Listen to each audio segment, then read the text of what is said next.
Zee 24 तास एक पाऊल पुढे। माजी मुख्यमंत्री अशोक चव्हाणांनी आदर्शसाठी जमीन हस्तांतरणात घाई केली असा ठपका आदर्शच्या अहवालात ठेवण्यात आला।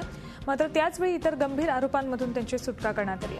जमीन हस्तांतरण, कॅप्टन पेठे मार्गावरचं आरक्षण आणि एफएसआय देताना एमआरटीपी नियमांचं उल्लंघन केल्याचा ठपका अशोक चव्हाणांवर ठेवण्यात आला।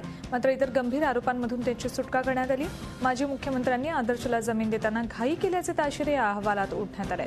आदर्शमध्ये 20 बेनामी फ्लॅट्स आहेत तर 35 बोगस सदस्य असल्याचं अहवालात म्हटलंय।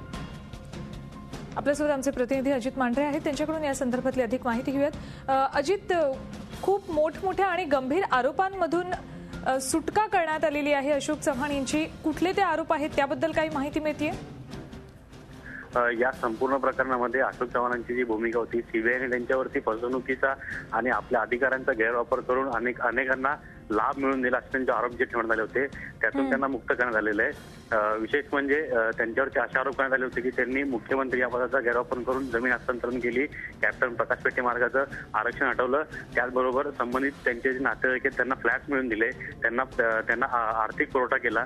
त्याचबरोबर जे गंभीर आरोप आहेत त्यातून त्यांना मुक्तता केलेली आहे। त्याचबरोबर त्यांच्या काळामध्ये जे अधिकारी होते त्या अधिकाऱ्यांनी त्यांना अंधारात ठेवून त्यांना संपूर्ण माहिती न देता आदर्श प्रकरणातील अनेक फाईल्स क्लिअर केल्या।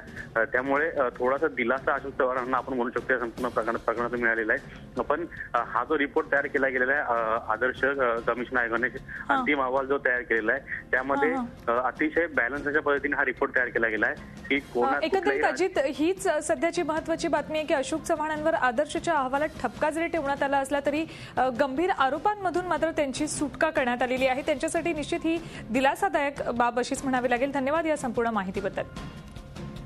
झी 24 तास एक पाऊल पुढे।